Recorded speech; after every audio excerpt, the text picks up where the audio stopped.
So I'm quitting Gamers Heaven, at least what it is today.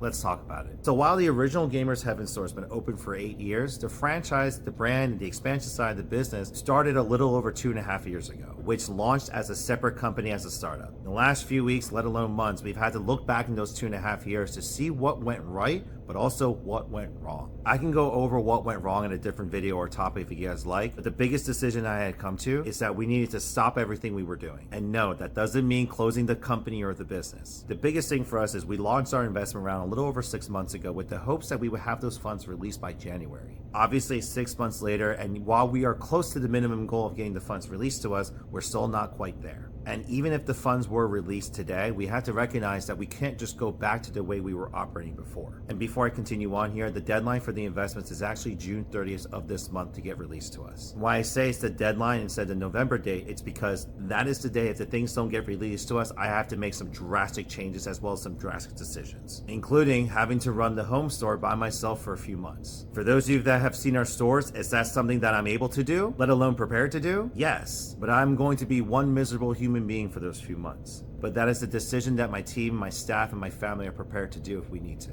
But the greater issue is this. Even if those funds were released tomorrow, we have bigger issues to tackle on the parent side of the company with the expansions, franchise, and branding. It is my commitment that this summer, we are stripping down our operations so that we can solely focus on building our foundations properly. So that does mean a severe reduction in trade shows and conventions, but most importantly, bringing on new franchisees. Now, it's not on pause forever, but the thing that we gotta do now is look back in the last 2.5 years and recognize the things and the processes that we weren't able to do correctly. And throughout the rest of this year, on top of addressing some of the concerns that our existing franchisees had to go through, updating our manual, and going back to the drawing board in our overall process, with the additional investment pushes that we're going to make the rest of the year, we want to make sure that we build a proper core team. And with this team, we'll be able to handle everything from current operations as well as onboarding new franchises. But on top of that, everything from accounting, branding, marketing, content creation, and online media. There's a lot of things that happened this last year, especially in 2022, that quickly got out of our control. And we have to recognize that with our small team and the resources that we had at the time, we did the best we could. It definitely wasn't enough. And in order for us to be properly positioned to not only serve you guys better, but to open more locations in the future properly, we gotta address the root of the problems right now.